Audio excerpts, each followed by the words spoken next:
Hi dears, welcome back. അപ്പോൾ ഇന്നത്തെ നമ്മുടെ വീഡിയോ എന്ന് പറഞ്ഞാൽ പ്രത്യേകിച്ച് ഓർഡേഴ്സൊന്നും ഇല്ലാതെ ഇങ്ങനെ ഇരിക്കുമ്പോൾ പെട്ടെന്ന് കിട്ടിയൊരു ഓർഡറായിരുന്നു കേട്ടോ. അപ്പോൾ ഒരു 11:30 ആവാറായപ്പോഴത്തേക്കും പെട്ടെന്ന് വിളിച്ചിട്ട് പറഞ്ഞു, ഒരു ബേബി ഷവറിൻ്റെ കേക്ക് ഒന്ന് ചെയ്ത് തരാമോ, 1 മണിക്ക് കേക്ക് വേണമെന്ന് പറഞ്ഞു. പിന്നെ ഞാനും നോക്കിയില്ല, പെട്ടെന്ന് തന്നെ ബാറ്ററൊക്കെ തയ്യാറാക്കി. നമുക്കിവിടെ കേക്ക് ഫ്ലേവർ വന്നിട്ടുള്ളത് വാനിലയുടെ ആയിരുന്നു. വാനിലയുടെ ഫ്ലേവറിൽ ചെയ്യാൻ വേണ്ടിയിട്ടായിരുന്നു 1 kg. അപ്പോൾ അത് ഞാൻ 5.5 ഇഞ്ച് പാനിലാണ് ചെയ്തെടുക്കുന്നത് കേട്ടോ. അങ്ങനെ പിന്നെ പെട്ടെന്ന് റെഡിയാക്കി എടുക്കുകയാണ്. ഈ കേക്ക് ഓർഡർ തന്നിട്ടുണ്ടായിരുന്നത് നമ്മുടെ ഒരു ഫ്രണ്ടിൻ്റെ മോൻ തന്നെയാണ്. അവരിവിടെ ഷാർജ യൂണിവേഴ്സിറ്റിയിൽ പഠിക്കുകയാണ്. അപ്പോൾ അവരുടെ കോളേജിൽ കൂടെ പഠിക്കുന്ന കുട്ടിയുടെ ബേബി ഷവറായിരുന്നു. അങ്ങനെ അത് ഒന്ന് സെലിബ്രേറ്റ് ചെയ്യാൻ വേണ്ടിയിട്ടാണ് അവർ പെട്ടെന്ന് തീരുമാനിച്ചിട്ടുണ്ടായിരുന്നു.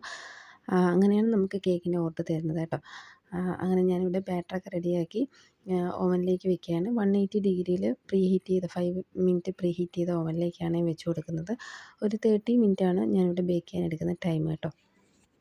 അങ്ങനെ ഇതിനിടയിൽ തന്നെ ഞാൻ കേക്കിൻ്റെ ഡിസൈൻസൊക്കെ സെൻഡ് ചെയ്ത് കൊടുത്തിട്ടുണ്ടായിരുന്നു. അപ്പോൾ അതിൽ നിന്നൊന്ന് സെലക്ട് ചെയ്തിട്ടുണ്ടായിരുന്നു.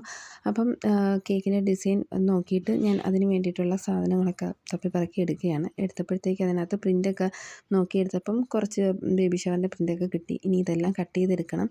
പിന്നെ കുറച്ച് ഫോക്സ് ബോൾസ് അതിനകത്ത് വെക്കാനുണ്ട്. അപ്പോൾ അത് ഞാൻ നോക്കിയപ്പോഴത്തേക്ക് എൻ്റെ കയ്യിൽ കുറേ കളേഴ്സുണ്ട്. പക്ഷേ പിങ്കും ബ്ലൂവും മാത്രമില്ല.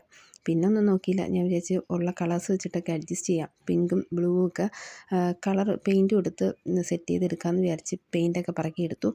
പെയിൻറ്റ് ഞാൻ മാത്രമല്ല കേട്ടോ കൈകാര്യം ചെയ്യാറ്. ഇവിടെ എൻ്റെ മക്കളും ഇത് യൂസ് ചെയ്യുന്നുണ്ട്. അപ്പോൾ അവരിതെടുത്തിട്ട് തുറന്ന് വെച്ചിട്ട് പോക്കും അവിടെ ഇവിടെയൊക്കെ എടുത്ത് വെച്ചിട്ട് ഇത് ഫുള്ള് കട്ടിയായി പോയിട്ടുണ്ടായിരുന്നു. ഒരു 2-3 പാക്കറ്റ് പെയിൻ്റ് ഉണ്ടായിരുന്നു. ഇതിനകത്തുനിന്ന് കുറേയൊക്കെ നല്ലത് നോക്കിയെടുത്ത് ഞാനത് പിങ്ക് കളർ ആക്കിയെടുത്തു. മജന്തയായിരുന്നു ഉണ്ടായിരുന്നത്. അതിനകത്ത് വൈറ്റ് ഷെയ്ഡും കൂടി കൊടുത്തിട്ട് ലൈറ്റ് പിങ്ക് ആക്കി എടുത്തിട്ട് ഞാൻ പിന്നെ ഫോക്സ് ബോൾസിലൊക്കെ കുറച്ച് പിങ്ക് കളേഴ്സ് ചെയ്ത് കൊടുക്കുകയാണ്. അത് നമ്മുടെ കേക്ക് ബേക്കായി വരുന്ന ടൈം കൊണ്ട് ഇതെല്ലാം ഡ്രൈ ആയി കിട്ടുകയും വേണം.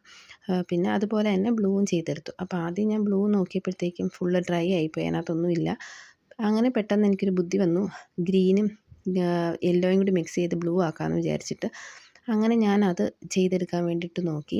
അതെന്തായാലും പറ്റിയ ഫ്ലോപ്പായി. അങ്ങനെയൊന്നും വന്നില്ല, ഗ്രീനായി തന്നെ കിട്ടി. പിന്നെ അത് കളഞ്ഞിട്ട് വീണ്ടും പോയി തപ്പിപ്പറക്കി എടുത്തപ്പോൾ എന്തായാലും ബ്ലൂവിൻ്റെ ഒരു ടിൻ കിട്ടി. അങ്ങനെ അത് നോക്കിയപ്പോൾ അതിനകത്ത് കുറച്ച് ബ്ലൂ ഉണ്ട്.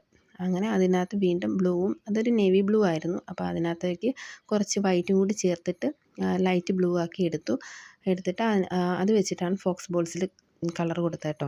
അങ്ങനെ ബ്ലൂവും പിങ്കും കളേഴ്സൊക്കെ ചെയ്ത് ഫോക്സ് ബോൾസ് എല്ലാം ഡ്രൈ ആക്കാനായിട്ട് വെച്ചു. അതെല്ലാം ഡ്രൈ ആക്കാൻ വെച്ചതിന് ശേഷം ഞാൻ പിന്നെ പ്രിൻ്റ് ഒരു വലിയൊരു ടാസ്ക്കാണല്ലോ, പ്രിൻ്റ് കട്ട് ചെയ്തെടുക്കുക എന്നുള്ളത്. കട്ട് ചെയ്യുന്നത് സാധാരണ ഇവിടെ ഹസ്ബൻഡാണ് എല്ലാം കട്ട് ചെയ്ത് തരുന്നത്. ഇന്ന് ഞാൻ നല്ല രീതിയിലൊന്ന് ടാസ്ക് ഏറ്റെടുത്തപ്പം അതിൻ്റെ ബുദ്ധിമുട്ട് എന്താണെന്ന് മനസ്സിലാക്കി. പിന്നെ അതൊക്കെ കട്ട് ചെയ്ത് വെച്ചു. അതിനിടയിൽ കേക്കൊക്കെ സെറ്റായി വന്നു. അങ്ങനെ ഞാനത് അതിൻ്റെ ചൂടൊക്കെ മാറിയതിന് ശേഷം ക്രം കോട്ട് ചെയ്തതിന് ശേഷം ഐസിങ് ചെയ്തെടുക്കുകയാണ്. ഇതൊക്കെ ഞാൻ ഒരുപാട് വട്ടം കാണിച്ചിട്ടുള്ളതുകൊണ്ടാണ് കേട്ടോ അധികം ഒന്ന് ഇതാക്കി കാണിക്കാഞ്ഞേ. അങ്ങനെ ഫൈനൽ കോട്ട് കൊടുത്ത് കേക്ക് സെറ്റാക്കി എടുത്തതിന് ശേഷം കുറച്ച് പിങ്കും ബ്ലൂവും ഷെയ്ഡിൽ കേക്കിൻ്റെ അവിടെ ഇവിടെ ആയിട്ട് ഇങ്ങനെ ഒന്ന് സ്പാച്ചില വെച്ചിട്ട് പാലറ്റ് നൈഫ് വെച്ചിട്ടൊന്ന് ചെയ്ത് കൊടുക്കുന്നുണ്ട്.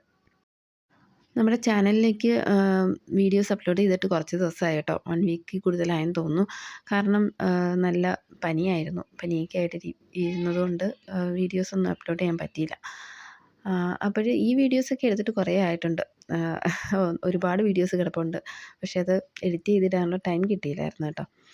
അങ്ങനെ നമ്മുടെ കേക്കിലേക്ക് ഞാൻ ഇവിടെ 3 കളേഴ്സായിട്ട് കൊടുത്തു. പിങ്കും ബ്ലൂവും വൈറ്റും ഷെയ്ഡാണ് കൊടുത്തത്. എന്നിട്ട് കുറച്ച് ഷിമ്മറും കൂടി ചെയ്ത് കൊടുത്തു. ഷിമ്മറില്ലാത്ത കളയില്ലല്ലോ നമ്മളെ കേക്കിൽ. എന്നിട്ട് കുറച്ച് ഷുഗർ ബോൾസും കൂടി ഇട്ട് കൊടുക്കുന്നുണ്ട്. തീരെ ചെറുതും പിന്നെ കുറച്ചും കൂടി വലുതുമായിട്ടുള്ള ഷുഗർ ബോൾസുകളാണ് ഇട്ട് കൊടുക്കുന്നത്. കേക്ക്സിന് ഇങ്ങനെ വലുതും ചെറുതുമായിട്ടുള്ള ഷുഗർ ബോൾസ് മിക്സ് ചെയ്ത് കൊടുക്കുമ്പം നല്ല ഭംഗിയായിട്ട് തോന്നുമല്ലേ? എനിക്കങ്ങനെ തോന്നാറുണ്ട്. അതുകൊണ്ട് ഞാൻ അങ്ങനെ കൊടുത്തു കേട്ടോ. നിങ്ങൾക്ക് എങ്ങനെ ഇഷ്ടപ്പെട്ടെന്നുള്ളത് കമൻറ്റ് ചെയ്യണേ. അങ്ങനെ നമ്മുടെ കേക്ക് ഇവിടെ സെറ്റായി വന്നിട്ടുണ്ട്. ഇനി നമുക്ക് ഇതിലേക്ക് നമ്മളിവിടെ സെറ്റാക്കിയൊക്കെ വെച്ചിട്ടുള്ള ബോൾസുകളും ബാക്കിയുള്ള ഐറ്റംസ് എല്ലാം എടുത്ത് കേക്കിലേക്ക് വെക്കണം. അപ്പോൾ ആദ്യം ഞാനിവിടെ ഒരു ആർക്കിലിക്കിൻ്റെ ഒരു ടോപ്പറാണ് വെച്ചിട്ടുള്ളത്. എയർ ബലൂണിൻ്റെ ഒരു ടോപ്പറാണ്. അങ്ങനെ അത് വെച്ച് കൊടുത്തു. എന്നിട്ട് നമ്മളിവിടെ സെറ്റാക്കി വെച്ചിട്ടുള്ള നമ്മുടെ ഫോക്സ് ബോൾസാണ് എടുത്ത് വെക്കുന്നത്. ഫോക്സ് ബോൾസ് എല്ലാം നല്ല രീതിയിൽ തന്നെ ഡ്രൈ ആയി കിട്ടിയായിരുന്നു കേട്ടോ. അത്യാവശ്യം ചൂടുള്ളൊരു ടൈം ആയതുകൊണ്ട് പെട്ടെന്ന് തന്നെ സെറ്റായി കിട്ടിയിരുന്നു. അങ്ങനെ അതെല്ലാം നല്ല രീതിയിൽ പറക്കി വെച്ചു. 2 കളറും കൂടി മിക്സ് ചെയ്തിട്ടാണ് വെച്ച് കൊടുക്കുന്നത്. ഈ ബോൾസ് വെച്ച് കൊടുക്കുമ്പോൾ ഒരു പ്രത്യേക ഭംഗി കിട്ടാറുണ്ടല്ലേ കേക്കിന്. ഫോക്സ് ബോൾസ് 2-3 ടൈപ്പിൽ കിട്ടാറുണ്ട്. ഇത് കുറച്ച് വെയിറ്റുള്ള ടൈപ്പാണിത്. തീരെ വെയിറ്റില്ലാത്ത തെർമോക്കോളിൽ വരുന്ന ടൈപ്പുണ്ട്. പിന്നെ പ്ലാസ്റ്റിക്കിൻ്റെ മാത്രമായിട്ടുള്ളതുണ്ട്. അപ്പം ഇതിപ്പോൾ ഇച്ചിരി വെയിറ്റുള്ളതാണ് കേട്ടോ. ഇനി നമ്മുടെ ഓ ബേബി എന്നുള്ള ആ ടോപ്പർ ഞാൻ കട്ട് ചെയ്തെടുത്തതാണ് കേട്ടോ. അത്യാവശ്യം കുഴപ്പമില്ലാതെ തന്നെ കട്ട് ചെയ്തെടുക്കാൻ പറ്റി. ഇങ്ങനെ അതും വെച്ച് കൊടുത്തു. പിന്നെ കേക്കിൻ്റെ താഴെയായിട്ട് കുറച്ച് നമ്മുടെ ഫോക്സ് ബോൾസ് തന്നെ കുറച്ചും കൂടി വെച്ച് കൊടുത്തു കേട്ടോ. പിന്നെ ആ പ്രിൻറ്റിനകത്ത് 2 കുഞ്ഞി കാലിൻ്റെ പ്രിൻ്റ് ഉണ്ടായിരുന്നു. അപ്പോൾ അതും കൂടി കട്ട് ചെയ്ത് വെക്കാമെന്നൊക്കെ വിചാരിച്ചു. കട്ട് ചെയ്യുന്ന ടാസ്ക് ഓർത്തപ്പോൾ പിന്നെ ഞാനത് കളഞ്ഞു. എന്നിട്ട് കുറച്ച് കഴിഞ്ഞപ്പോൾ അവർ വിളിച്ചു കേക്ക് എടുക്കാനായിട്ട് വരുന്നുണ്ടെന്ന്. അങ്ങനെ ഒരു കുറച്ച് സമയം ഞാൻ ഫ്രീസറിലാണ് കേക്കൊന്ന് വെച്ചിരുന്നത്. അങ്ങനെ അവർ വരുന്നുണ്ടെന്ന് അറിഞ്ഞുകൊണ്ട് പെട്ടെന്ന് ഞാനെടുത്ത് പാക്ക് ചെയ്യാണ് കേട്ടോ. ഇതിനിടയിൽ തന്നെ ഞാൻ ഫോട്ടോഷൂട്ടൊക്കെ നടത്തിയിരുന്നു. അധികം ഫോട്ടോസും വീഡിയോസും ഒന്നും എടുക്കാനുള്ള ടൈം കിട്ടിയില്ല. അവർ പെട്ടെന്ന് തന്നെ കൊടുക്കണമെന്ന് പറഞ്ഞില്ലേ, കറക്റ്റ് 1 മണിയായപ്പോൾ തന്നെ അവർ എത്തിയിട്ടുണ്ടായിരുന്നു. അങ്ങനെ പെട്ടെന്ന് തന്നെ പാക്ക് ചെയ്ത് കഴിഞ്ഞ പാടെ ബെല്ലടിച്ചു. വന്ന് തുറന്ന് നോക്കിയപ്പോൾ അവരെത്തിയിരുന്നു. അപ്പോൾ ഇതായിരുന്നു ആൾ. വേറെ കുറേ ഫ്രണ്ട്സ് ഉണ്ടായിരുന്നു. അവരെല്ലാവരും ബഹളം കാരണം അവർ താഴോട്ട് പോയി നിന്ന് കേട്ടോ. അപ്പോൾ അത് കഴിഞ്ഞിട്ട് നമുക്ക് സെയിം മോഡൽ തന്നെ വീണ്ടും ഒരു ഓർഡർ കിട്ടിയിട്ടുണ്ടായിരുന്നു. ഈ കേക്കിന് ഞാൻ ടോപ്പേഴ്സ് എല്ലാം ഗോൾഡൻ ഷെയ്ഡിലായിരുന്നു കേട്ടോ കൊടുത്തിരുന്നത്. അപ്പോൾ ഇന്നത്തെ വീഡിയോ ഇത്രയൊക്കെയാണ്. ഇഷ്ടപ്പെട്ടിട്ടുണ്ടെങ്കിൽ ലൈക്ക് ചെയ്യാനും ഷെയർ ചെയ്യാനും കമൻറ്റ് ചെയ്യാനൊന്നും മറക്കരുതേ. അപ്പോൾ സബ്സ്ക്രൈബ് ചെയ്യാതെ കാണുന്നവരുണ്ടെങ്കിൽ ഒന്ന് സബ്സ്ക്രൈബ് ചെയ്ത് സപ്പോർട്ട് ചെയ്യണേ. ബൈ.